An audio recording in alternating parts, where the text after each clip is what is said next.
happening right now on 12 News Today. It is a nasty, wet mess out there. I had my raincoat and my boots, plus a mad dash to the car, and I still got drenched. Well, just take a look at First Alert Doppler. Here's why. All week long, Andrew told you it was coming, and in the last hour, we've gotten several thunderstorm warnings. And that's why we are on your side this morning with team coverage on this First Alert weather day.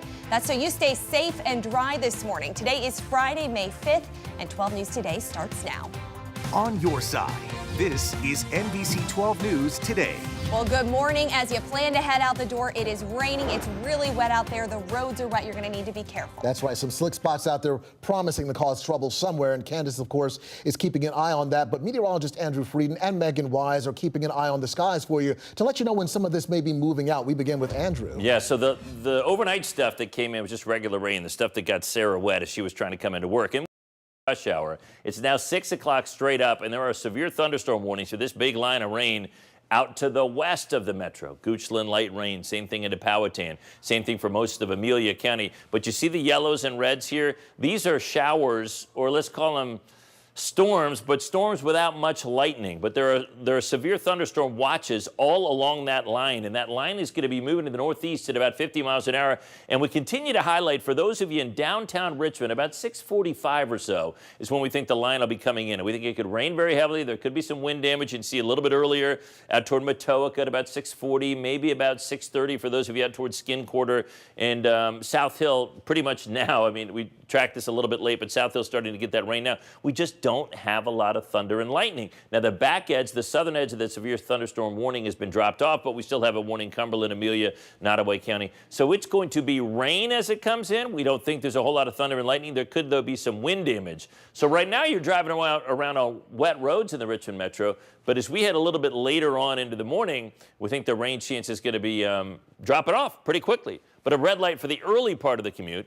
Let's head over to Megan. Megan's going to be tracking what we have coming for us for the rest of the day. Megan? Right, so it drops off pretty quickly, except if you are in our eastern counties, east of Richmond, especially down towards the beach, you're going to be holding on to the potential for some heavier rain a little bit longer, let's say 8, 9, 10 o'clock this morning. But then our rain chance really goes down into the afternoon. We're at 30%. A few scattered showers as we continue through the day today. It does look mostly cloudy. The winds will continue to be breezy as we go through the afternoon. Temperature-wise, low to mid-70s. And if you have any evening plans tonight, it does look mostly cloudy, but the good news is we are mainly dry. We'll toss it back to the desk. Megan, thanks. Well, every time it rains like this during the morning commute, we see accidents all over the place. Oh, you have to be so careful. We're always watching for this. That's why you really need to take your time this morning. Candace has more on our traffic conditions in just a moment, but first we want to go out live to Stephanie Robusto because she's on the roads. She's checking them out for you. She's giving a live look at the highways that you use most in the morning. And that includes Sarah right here on 95 southbound, just past Parham Road. Let me move this and zoom in for you so you can really get an idea of what the roads are looking out here before you head out for the morning commute. The good news is there's not too much rain in this area right now, but as you can see, those road conditions are still wet. And that's why it's so important to give yourself extra time leaving this morning. You know, I was looking through some driving tips with AAA, and they definitely point out to not use cruise control and to slow down and leave room when the weather and the roads are like this. It takes just a little as 1/12 of an inch of water on the road that tires have to displace a gallon of water per second to keep the rubber meeting the road. Now that would increase your chance of hydroplaning here this morning. So we definitely want you to be able to get to work or school safely this morning. We're going to continue to be on your side checking out road conditions. But for right now, I want to send it right back to Candace and the First Alert Traffic Center to give you a bigger picture of what to expect as you're heading out this morning. Thank you, Stephanie. And great tips this morning as you're heading out. Now, Andrew and Megan have been mentioning the wind. You can see the trees blowing a little bit here. So just be careful. My VDOT camera was bouncing as well. So not only are we dealing with the rain and the wet roads, we're also dealing with a little bit of wind. So this is a live look. There goes the camera. You can see it bouncing a little bit. I-95 here near Belvedere. Stephanie's actually headed in this direction. So just expect those wet roads and delays in this area, southbound near Belvedere. 511 also tweeted out that there was standing water in that same area that I just showed you on the VDOT camera. So so take it easy. We had an earlier crash, 95 northbound near Parham, so Stephanie was heading away from this crash. No travel lanes are blocked, and hopefully this one should be in its wrapping up stages. Back to you, Eric. Candace, thanks. The same system that's impacting our area right now hit parts of South Carolina hard last night. It hit them really hard. Colleen Quigley is following the damage here in our First Alert Center. Yeah, I mean, really hard is right. Parts of the area were under a tornado watch for most of the night, well into early this morning. That tornado watch for South Carolina has been canceled, but not before that whipping wind, as you said, caused that major damage. Take a look at this brand new video just into our newsroom. That tree branched through the side of a home in Walterboro, South Carolina. This is a little bit more than an hour northeast of Charleston. Emergency officials have reported damage, down trees, trees on cars, things like that. The good news here, no reported injuries in this incident, but I'm going to stay on top of this severe weather because it's not just South Carolina and our area that is seeing this, also in Georgia. And we've got a remarkable story coming up in about 30 minutes that you're not going to want to miss about how a truck driver survived the storm. Wow, we'll wait for that. All right, thank you, Colleen. It's a story that we only on 12 have been reporting. Later today, we want to learn if the driver who hit a Petersburg teen and kept going will face charges, and we expect to learn that. This morning, Kenyatta Bailey is still recovering after he was hit on his bike earlier this week. His worried, sick mother tells us she fears he will never walk again. And what makes this even worse, folks, is that Kenyatta's family fears he won't be able to walk across the stage for his graduation day, which is just weeks away. The log truck driver who hit him told state police that he didn't know he hit anyone. After a week of investigating and talking to witnesses, we're told police will decide on whether or not to charge the driver. Count on us to update you on this story on our news app and on our evening newscasts. And right now, 2 Brunswick women who you see fighting in this video are behind bars. This is the really scary part of this story. 5 children were in the cars you see in this chaos, watching the whole thing. Now, we know one was flown to the hospital after another woman drove into a group of people. The caught-on-camera brawl happened at the Pinecrest Apartments over in Lawrenceville. Family members tell us this situation just went too far. As a family, we should all pull together. It shouldn't, like, whether we have a disagreement or something, everybody should be able to sit down and talk because we all adults. And it shouldn't have got to the point that children was in danger because of somebody, like, a situation getting escalated. Certainly not. Shayna Clayton and Morticia Thomas face felony destruction of property and contributing to the delinquency of a minor charges. Investigators say more people will likely be charged in this situation because this investigation is continuing. And right now, this elderly man you see on your screen is still missing. And Virginia State Police say he may be in real danger. 74-year-old Wallace Newell Jr. has been missing for a week now. He was last seen at UVA Medical Center in Charlottesville, and state police say he has some cognitive impairment issues, and that's why he could be in trouble. He may be driving a white Oldsmobile Bravada with Ohio plates FKL 7870. So if you think you've seen him, please call police immediately. Developing now in Chesterfield, a neighborhood pool that is always packed may not be open in time for the summer. The St. Ledger's pool in Brander Mill is in limbo because a bird is laying eggs, and we're told it is a protected species, which means workers have to wait to finish maintenance work until after the eggs hatch. If you have any questions about the pool, how your money is being spent, or security concerns, you can meet Brander Mill community leaders on May 11th at Town Hall, and that meeting starts at 7 o'clock. Who could have expected a problem like that? So unusual. All right, well, a popular Richmond tradition returns to Browns Island tonight. So many people looking forward to Friday Cheers. It kicks off its 33rd outdoor concert series, always so popular.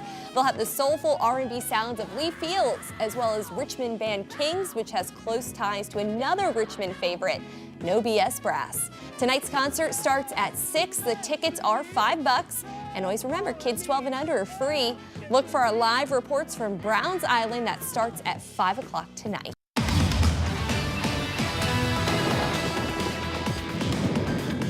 All right, everybody, it's a First Alert weather day here, and what we're watching is the radar, and it is pouring down rain. Now, the interesting thing here that we have going on is that with this line of heavy rain that we've been talking about all week long, and we gave you First Alert to this on what today is a First Alert weather day for morning rain, and boy, is it coming down heavily. But the thing you'll notice, there may be some of your friends out in Farmville, Amelia, Nottoway, who sleep through this, because even though it's getting really windy out there, we don't have very much thunder or lightning with this line. So The hope that I have and that Megan has, and we think we're on track for this, is that we get everything through the Richmond metro area by about 7:30, maybe 8. So most kids who are getting on the school bus hopefully won't have to deal with this heavy line. Now, another thing, we're looking at 3D slices, and we've been doing this all morning, and we're seeing 20,000 feet, 30,000 feet storm tops. We're not seeing towering thunderstorms.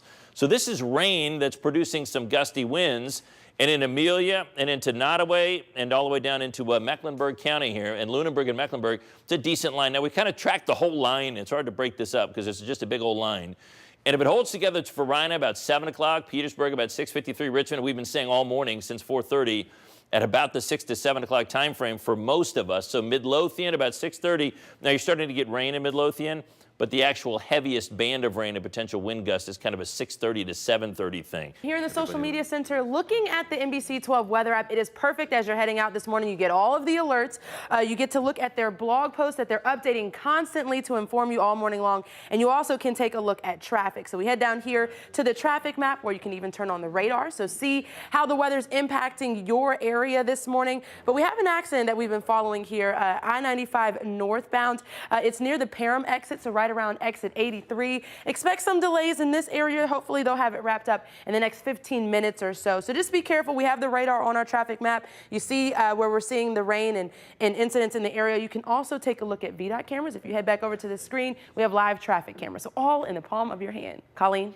All right, Candace, I'm in the First Alert Center gathering details about a police chase, and it began after firefighters were assaulted while battling a fire in Charlottesville. This chase started at the scene of the fire at the Excel Inn and Suites. It's on Emmett Street in Charlottesville. And according to reports, a man became frustrated when firefighters wouldn't let him into the building to get his things because firefighters were battling a fire. Well, he then threatened to kill those firefighters, and he hit a fire engine with a club and then took off. Charlottesville and Albemarle County Police followed the man through the county. Now, we are still working to confirm this morning exactly when and where he was arrested. As soon as we get that information, we'll send it to you on our NBC 12 News app. Is that a tornado warning that just came in? So there's that rotation. So, guys, we now have a tornado warning for this cell that's down in Dinwiddie County. Things have just changed a little bit on us. Let's now switch over, and you'll hear my tone change because this is a tornado warning that takes you up into Dinwiddie, and it includes McKinney. And so let's put a little quick track on that and see the direction that this thing's going. This is a tornado, and this is radar indicated. And a lot of times in Virginia, it's virtually impossible to see any potential tornado that rotates. So that's McKinney in Dinwiddie County, but the storm looks like it's going to go right across the Meherrin River here, coming out of Brunswick County, going up into Dinwiddie, and that's Interstate 85, right through the heart of that tornado-warned area.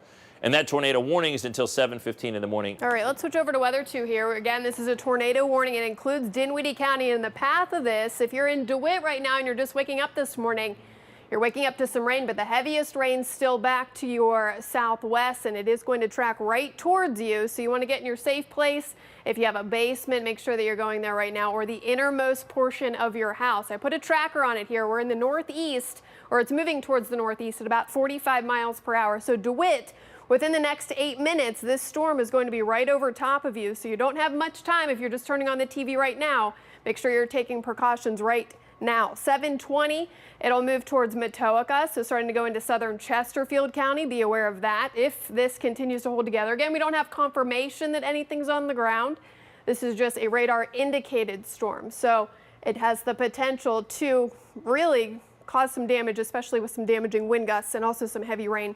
It'll continue its track up towards Varina and eastern Henrico at about 7:38, and then by Highland Springs at about 7:44 this morning.